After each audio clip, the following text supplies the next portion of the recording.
Republik Indonesia beserta rombongan yang kami hormati Bapak Kapolda Provinsi Sumatera Barat beserta rombongan, yang kami hormati Bapak Kakanwil Kemenak Provinsi Sumatera Barat beserta rombongan, yang kami hormati Bapak Bupati Solo beserta rombongan, yang kami hormati Ibu Kapolres Solo Kota, Bapak Dandim 0 dan pengurus pertubuhan Tarekat Muktabarah Malaysia. Dari Singapura ada 2 mursyid lagi yang mohon maaf belum hafal namanya. Para hadirin yang dimuliakan Allah, pada kesempatan ini izinkan kami menyampaikan bahwa Dewan Ulama Tarekat Indonesia yang disingkat dengan DUTI dalam Ulama Tarekat Indonesia, dan pada tahun lalu Agustus 2016 telah mendapatkan legalitas dari Kementerian Hukum dan HAM sebagai lembaga nilai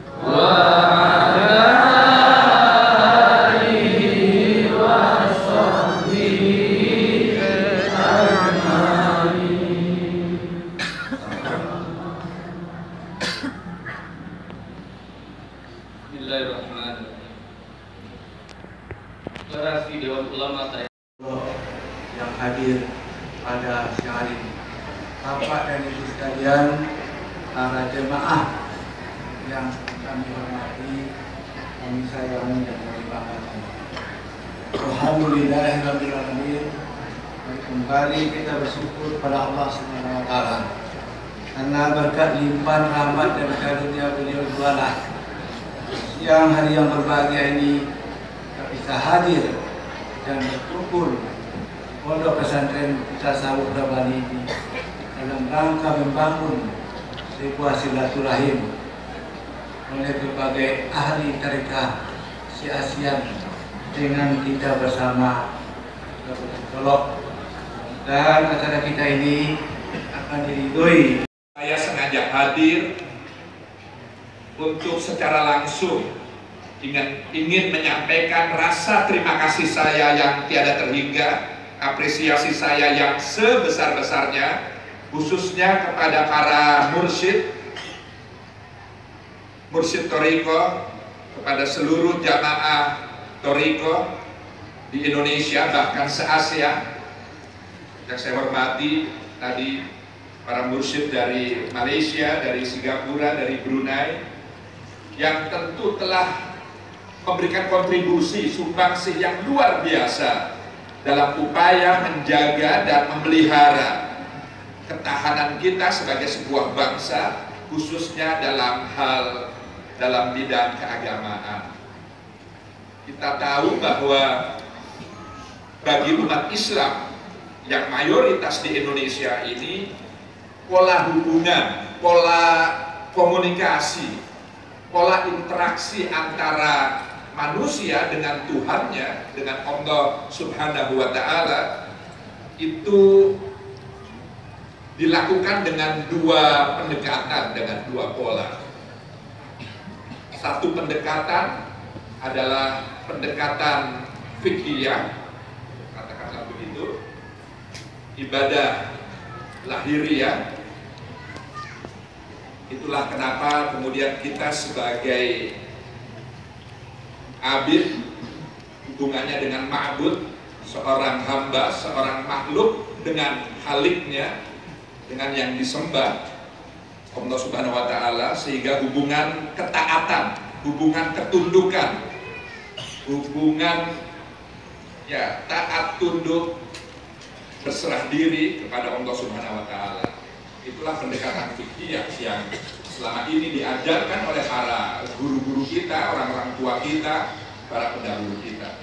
Tapi yang kedua yang tidak kalah pentingnya adalah pola pendekatan hubungan antara seorang hamba dengan Allah Subhanahu wa Ta'ala, yaitu pola ibadah batiniyah.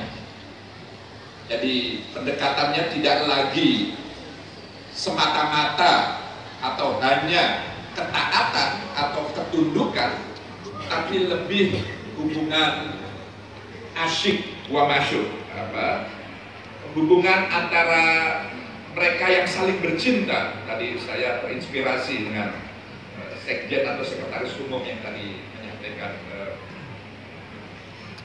sambutannya di awal tadi. Jadi pendekatan tasawuf adalah pendekatan mereka-mereka yang saling bercinta sebenarnya. Hamba yang mencintai Tuhannya, dan tentu Tuhan Allah Subhanahu wa Ta'ala yang mencintai hambanya, sehingga hubungannya sebenarnya lebih egaliter, lebih memiliki kesetaraan, tentu dalam tanda kutip sederajatan, karena saling menyinta antara yang satu dengan yang lain. Karena memang pada diri Allah Subhanahu wa Ta'ala ada sisi-sisi kemanusiaan, sebagaimana pada diri setiap manusia itu pun juga ada unsur-unsur ilahiyah, ada unsur-unsur ketuhanan. Ada lahut pada diri kita sebagai manusia, tapi juga ada nasut pada diri Allah Subhanahu wa Ta'ala. Karena setiap kita, Allah telah meniupkan ruh, wa nafakhtu fihi min ruhi. Jadi ada ruh ilahiyah sebenarnya pada diri kita, yang itulah kenapa lalu kemudian melalui ajaran tarekat ini ada keseimbangan. Pola hubungan itu tidak hanya pendekatan fikih semata, tapi juga ibadah lahiriah diimbangi dengan ibadah batiniyah. Karenanya sekali lagi saya ingin menyampaikan terima kasih yang tiada terhingga, apresiasi yang setinggi-tingginya dari pemerintah.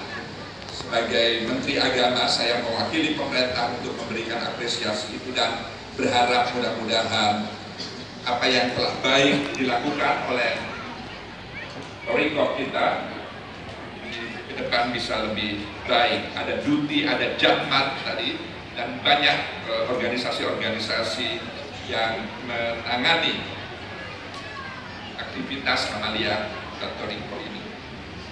Hadirin sekalian yang berbahagia, saya ingin disiplin saja membaca teks supaya waktunya lebih efisien. Saya mohon maaf, saya tidak bisa lama ada di sini karena jam 2 nanti saya harus membuka acara di Padang, dan karenanya sebelumnya tentu saya harus meninggalkan tempat ini agar acara di sana pun juga tidak lambat. Karenanya saya mohon maaf sebesar-besarnya kalau saya tidak bisa mengikuti acara ini sampai selesai, supaya tadi harapan Pak Bupati tidak terlalu mengecewakan tadi.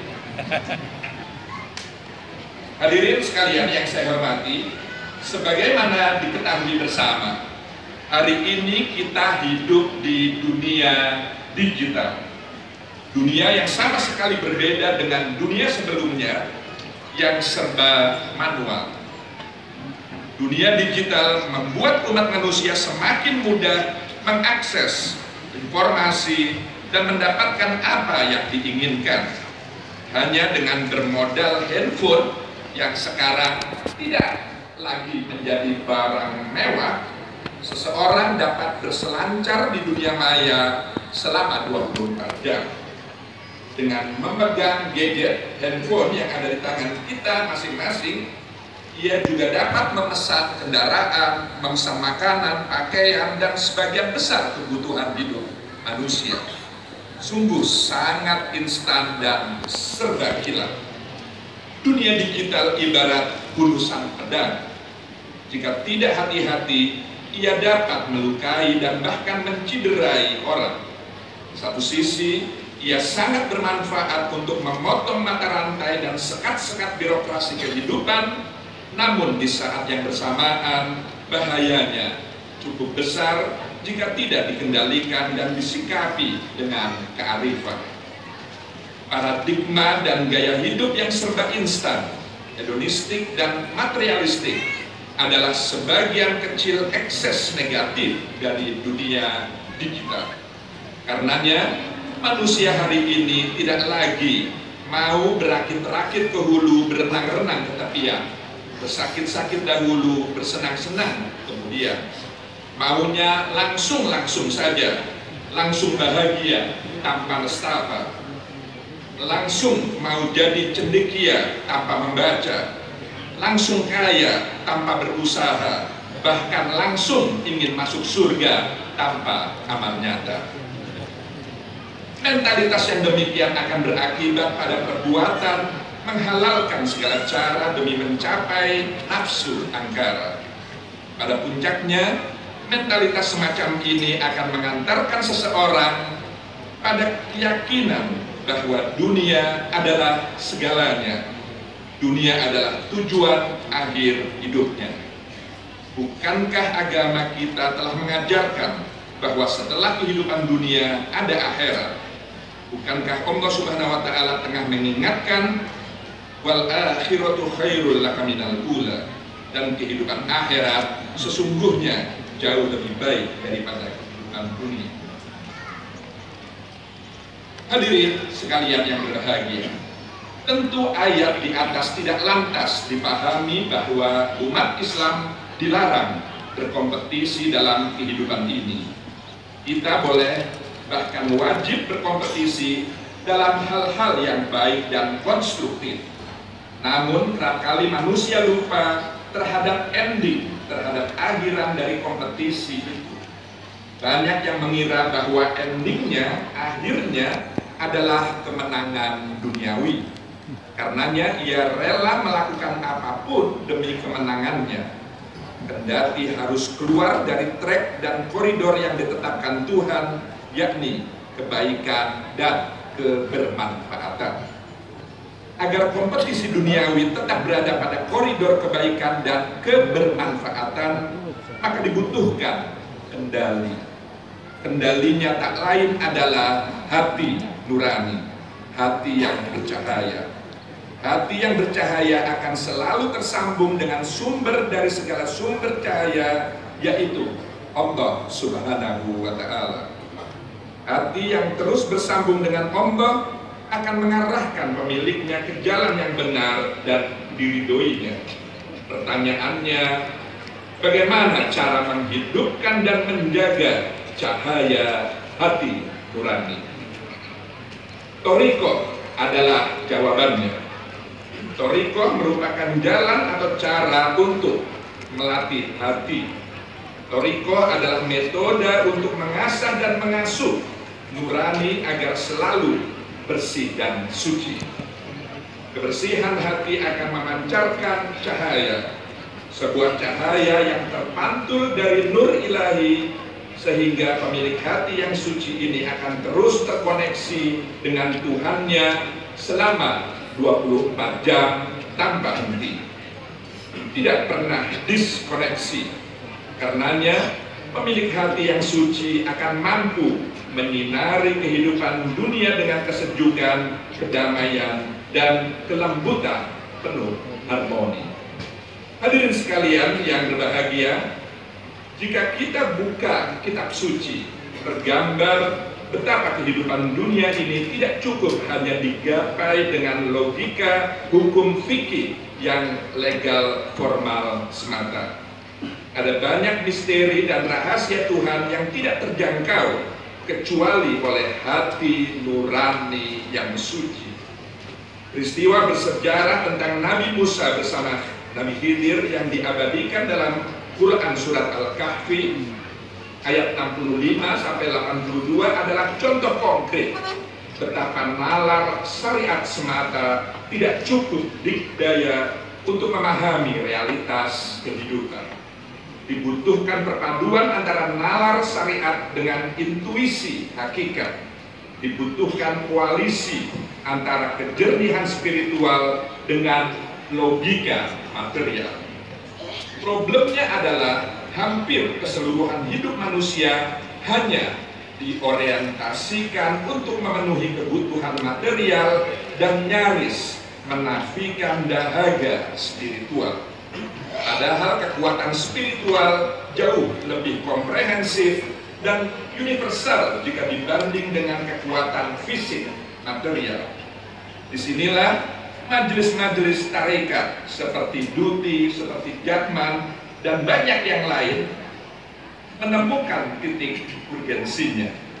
Tidak sekedar sebagai paguyuban ulama dan pengamal tasawuf semata, tapi di atas itu semua diharapkan organisasi seperti itu mampu menjadi instrumen dakwah yang arif dan bijak, juga sebagai media penyemai kecerdasan spiritual umat.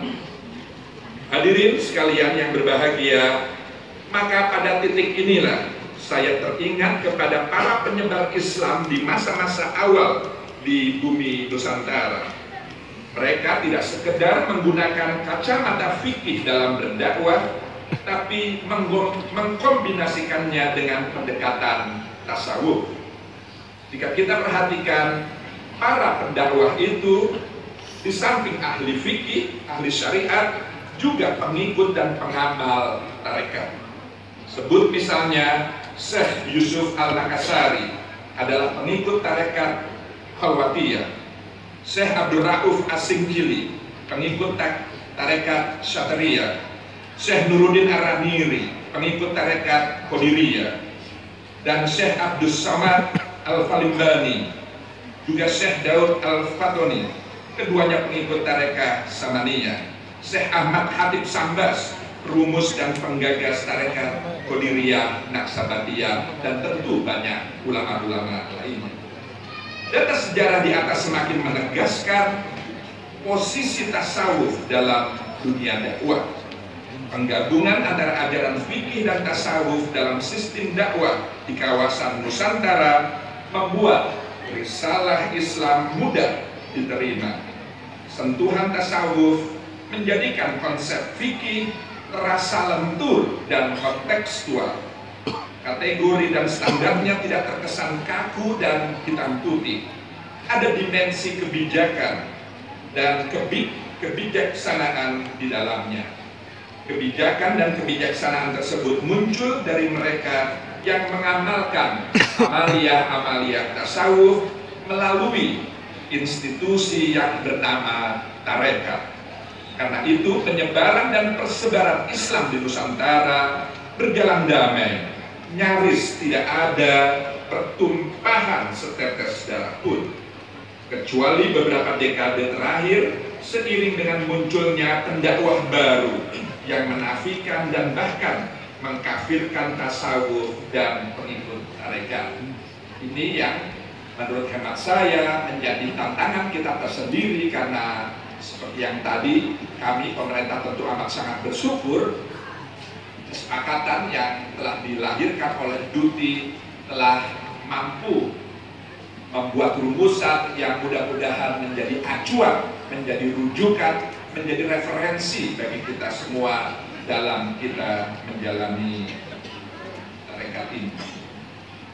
Pengkafiran secara membabi buta terhadap tasawuf dan tarekat berimbas pada keringnya konsep ajaran Islam. Padahal Nabi Muhammad SAW sendiri adalah teladan terbaik dalam dunia tasawuf. Tentu kita tahu kalau kita mendalami Rasulullah, tarikhnya sejarah beliau sesungguhnya adalah seorang zahid, karena beliau melakukan zuhud yang luar biasa. Betul bahwa dalam ajaran dan praktek tarekat ada beberapa hal yang tidak sesuai dengan ajaran Islam, tetapi mengeneralisasi, memukul rata praktek tasawuf dan tarekat sebagai tindakan bid'ah dan kufur adalah perbuatan yang tidak bijak dan tak berdasar. Imbasnya, umat Islam era ini hampir saja gagal paham terhadap hakikat tasawuf dan tarekat. Berdasarkan informasi sepihak, mereka berasumsi bahwa tasawuf dan tarekat adalah bid'ah, kufur, dan haram. Pemahaman ini tentu harus diluruskan dengan memberikan counter narasi agar umat tercerahkan dan kembali mempraktekkan ajaran tasawuf yang merupakan bagian dari ajaran Islam. Saya amat sangat bersyukur tadi di pengantar Sekjen telah menyampaikan mana-mana yang merupakan ajaran yang baik dan mana katakanlah ajaran-ajaran yang sebenarnya tidak ada rujukannya dalam tarekat, sehingga kesalahpahaman umat ini bisa diluruskan dengan cara bagaimana kita senantiasa mampu menjaga dan memelihara ajaran-ajaran tarekat yang betul-betul bisa dipertanggungjawabkan.